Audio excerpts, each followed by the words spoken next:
Realmente muchas de las preguntas que nos hacemos los argentinos es en qué medida el cambio de cartera podría llegar a cambiar un poco el rumbo de las políticas económicas que viene gestándose durante esta presidencia.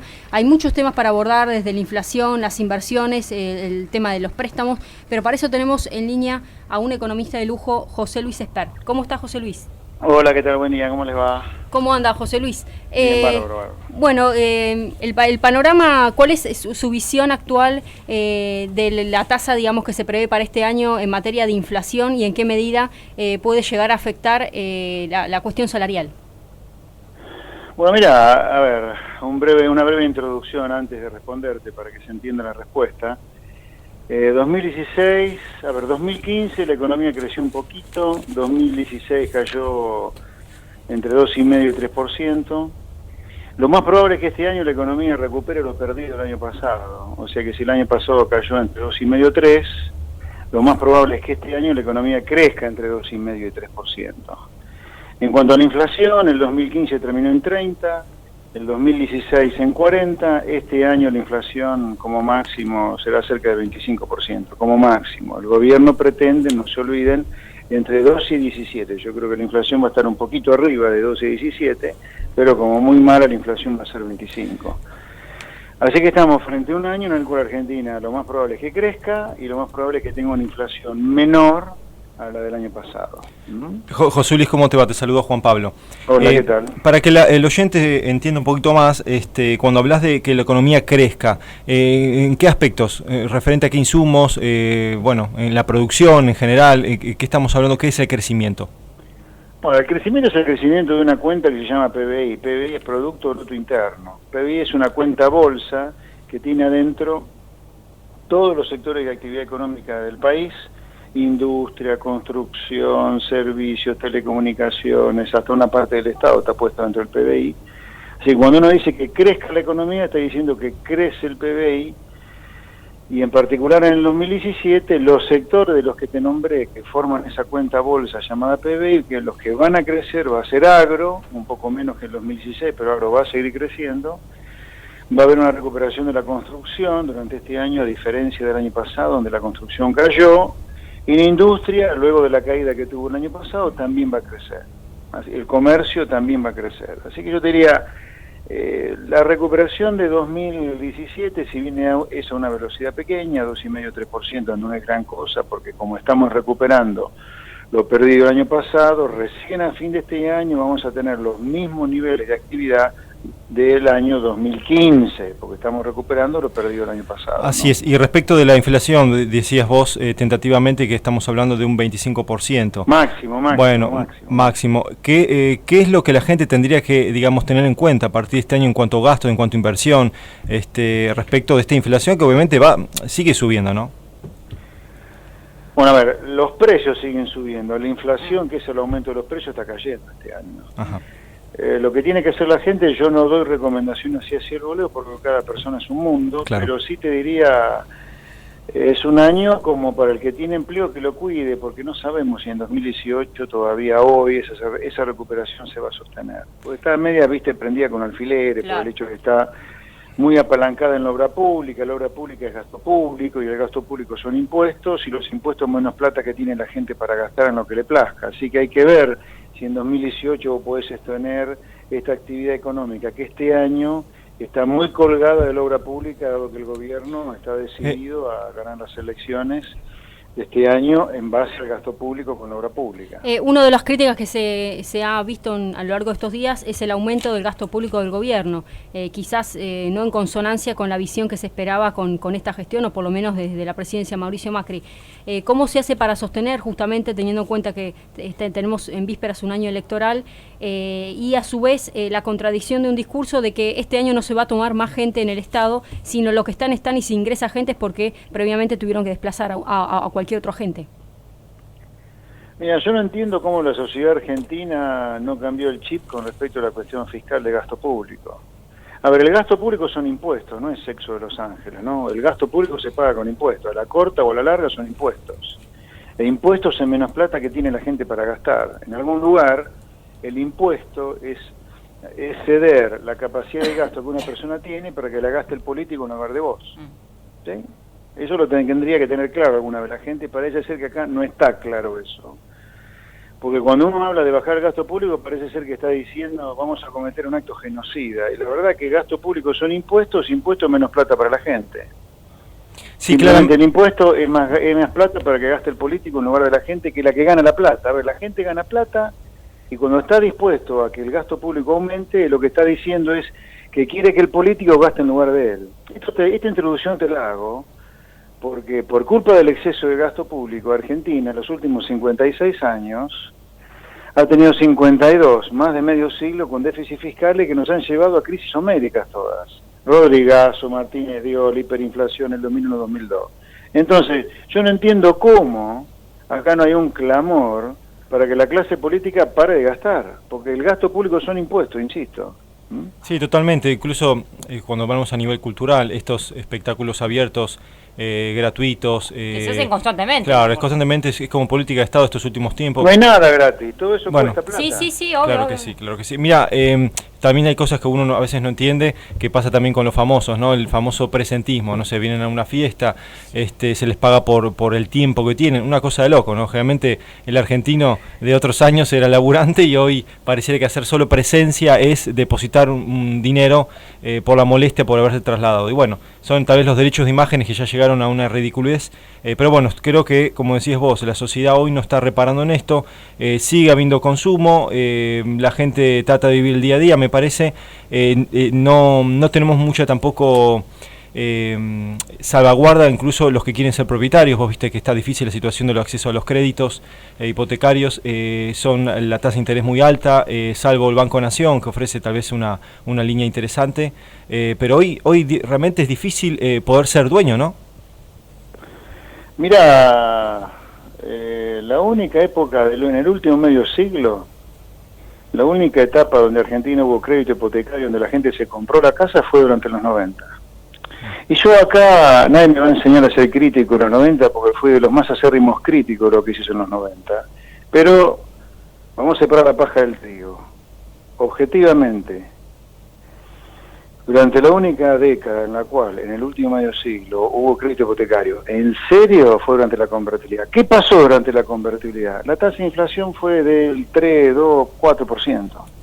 Después cómo terminó es otro tema, pero hablemos del problema de por qué no hay crédito hipotecario. Bueno, usted tiene que tener estabilidad, tiene que tener estabilidad en las reglas de juego, tiene que tener otra cosa, diferente a la que soy Argentina, ¿no?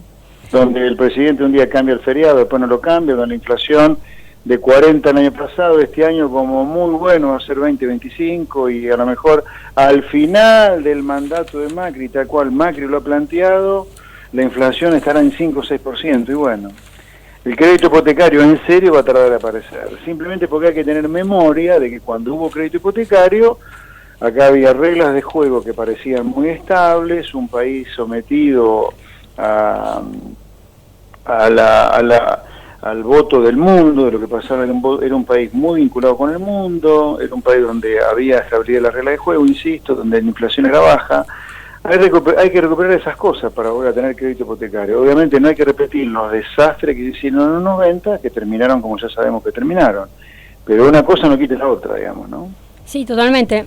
Nos han, digamos, ha circulado la versión justamente de la necesidad de la seguridad jurídica para atraer inversiones externas directas a nuestro país, y convengamos que desde que asumió este gobierno se han restablado mucho de las relaciones bilaterales y en foros internacionales que Argentina tenía puertas totalmente cerradas. Lo hecho, digamos, lo cierto es que justamente al día de hoy todavía no se llegó al nivel de crecimiento económico esperado por el gobierno y todavía no logró impactar en el mercado interno.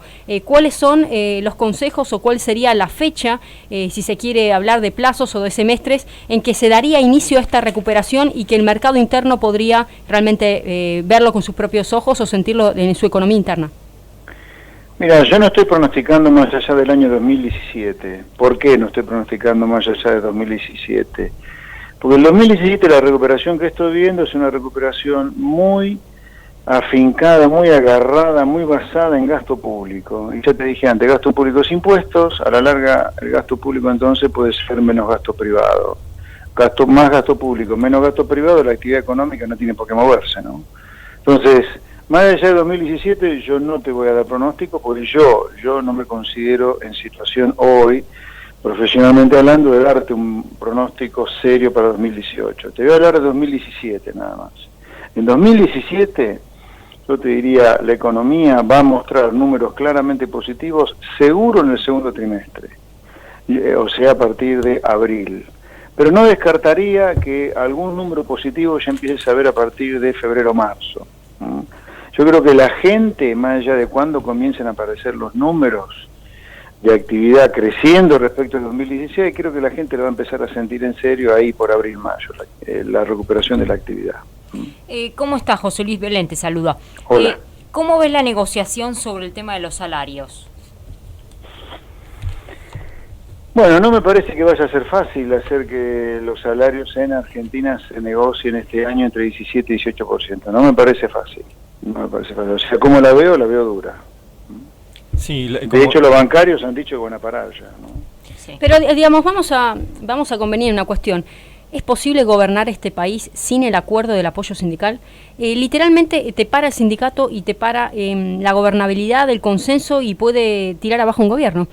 ¿Cómo se hace para gobernar? Y ya esto estamos viendo ya desde la época de Perón que se desarrolló, que está perfecto, empoderar, si se quiere, al sector, digamos, a todo el sector trabajador. El punto es cómo encontrar un consenso, un equilibrio entre la clase productiva y el sector trabajador, porque pareciera la máquina de impedir. Es difícil llegar a avanzar en una previsión de desarrollo económico si no se sienta a la mesa al sector trabajador. Bueno, acá hay que diferenciar muy bien lo que es la clase trabajadora, lo que son los empleados y lo que son los sindicalistas. Los sindicalistas son una verdadera oligarquía que no tiene absolutamente nada que ver con la clase trabajadora, que se comporta como tal, que se comporta de manera corporativa, destituyente, toda esa historia. Ahora, no nos engañemos de pensar de que los capitotes sindicales tienen algo que ver con la clase trabajadora. Son verdaderos empresarios que encima no corren el riesgo que corren los empresarios cuando deciden emprender un negocio. Esto la sociedad debería tenerlo claro, porque como consecuencia de no tenerlo claro, la sociedad no expulsa de la élite que gobierna a estos sindicalistas. Bueno, pero no hay es un problema de la sociedad. Totalmente, pero no hay una situación parasitaria, si se quiere, de los trabajadores. ¿Cómo? Hay una situación parasitaria, si se quiere, de los trabajadores que no reaccionan frente a estas cúpulas de poder enquistadas, que de alguna manera son las que... A ver, la sociedad argentina es una sociedad muy enferma, pero muy enferma. O sea, no se explica sino estar haciendo hace 80 años lo mismo, y eso que está haciendo hace 80 años lo único que ha provocado es decadencia y miseria. A ver, Argentina era el país número 10 del mundo en el ranking mundial de ingreso per cápita en principio del siglo XX. Hoy es número 52, ha perdido más de 40 puestos en el ranking mundial de ingreso per cápita en 80 años. Hace 30 años que la pobreza promedio es 30%. La pobreza de 30% no es de ahora, no es de Macri. Hace 30 años que la pobreza es 30%. En los últimos 15 años las villas miserias se multiplicaron por 5. Ya tenemos una inseguridad rampante y por si fuera poco, somos una gran industria de la droga encima. O sea, yo no entiendo cómo no hemos despertado ya. Y de todo eso, de la calamidad de la decadencia, de la calamidad de la pobreza ya estructural y de décadas, la calamidad de 3 millones de personas viviendo en villas miserias, de la calamidad de la inseguridad, de la droga, es responsable lo que estamos haciendo hace 80 años. ¿Qué es lo que estamos haciendo hace 80 años? Es un país que vive completamente cerrado al comercio, desvinculado del mundo, vive sustituyendo importaciones, viene encerradita en sí misma, y encima con un Estado de un tamaño tan gigantesco que impide que la gente llegue a fin de mes por la cantidad de impuestos que tiene que pagar, y al empresario no le queda resto para poder invertir. Y todo eso lo que está financiando es a 3 grandes oligarquías: la oligarquía sindical, la oligarquía de los políticos. Yo no conozco muchos políticos pobres, casi todos tienen un excelente pasar, mucho mejor que el de ustedes y que el mío seguramente, y que muchos los oyentes. Y la tercera corporación oligárquica es la de los empresarios prebendarios, los que viven de la obra pública, los que viven pidiendo protección de la competencia externa. Entonces, hasta que Argentina no despierte de que esto funciona así hace 80 años, y que Argentina está cometiendo un verdadero genocidio contra sí misma como país, mirá, vamos a seguir teniendo que bancar a tipos que sabemos que son multimillonarios, que dicen defender a los trabajadores, no defienden un pomo a los trabajadores y acá no pasa nada. Sí, mira, la verdad que hiciste una descripción bastante ilustrativa, nos va llevando obviamente por diferentes momentos. Es claramente una situación preocupante para todos y tenemos que realmente revertir el cambio. No sé si a veces uno dice la frase que parece hecha, el cambio comienza por uno. Tal vez le pedimos demasiado al Estado que quiera solucionar todo, una situación que viene hace años, como decís vos, pero bueno, sí diría que el cambio sí tiene que comenzar por uno, en su casa, en su vida, en la integridad, en tener esta mea culpa de hasta dónde está mi responsabilidad, hasta dónde comienza la del otro, los derechos de cada uno. Sí, pero también, Juan Pablo, perdón que te interrumpa, también a qué clase política nosotros elegimos, como recién dijo José Luis, que parece que no reincidimos en el error en ese sentido. Entonces, a ver, ¿cuál es el error nuestro? Y en función de eso, como verificar cuentas. No sé, ¿es posible hablar de alguna mejora en ese sentido, José Luis? Mira, yo mago no soy, lo único que te puedo decir, 2017 Argentina se recupera, más allá no tengo muy claro hoy si se va a seguir recuperando de 2017 y lo que tengo claro es que Argentina no está haciendo los cambios para cortar con esta decadencia, o sea, en el mejor de los casos tendremos alguna recuperación durante algunos años, o sea que puede llegar a la recuperación a extenderse más allá de 2017, pero yo no veo que en Argentina estén haciéndose los cambios para decir, ok, aquí hemos hecho un borrón y cuenta nueva, como hizo Perú hace 15 años, como hizo Chile hace más de 30, como hizo Australia o Nueva Zelanda hace 50, y realmente nos pusimos las pilas y cambiamos en serio. Esto que estamos haciendo es parecido a lo que hemos hecho siempre, con algún cambiecito para que no explote nada más, con lo cual tendremos algunos años de recuperación y después volveremos a las discusiones de siempre, cómo hacer para crecer, para pagar la deuda, etcétera, etcétera. ¿Okay? Lo que pasa, José Luis, que hay que ver cuál es el político que está dispuesto a bajar la cabeza y pasar por la guillotina y quedar en la historia como la persona que hizo los cambios, pero detestable, pero quizás con a lo largo del tiempo un poco más reconocido, ¿no? Caso de la presidencia de Menem, que era necesario justamente una reforma del Estado, no al ritmo que se hizo, justamente se pasó de un Estado macrocefálico a un Estado totalmente raquítico en términos de Oxlack.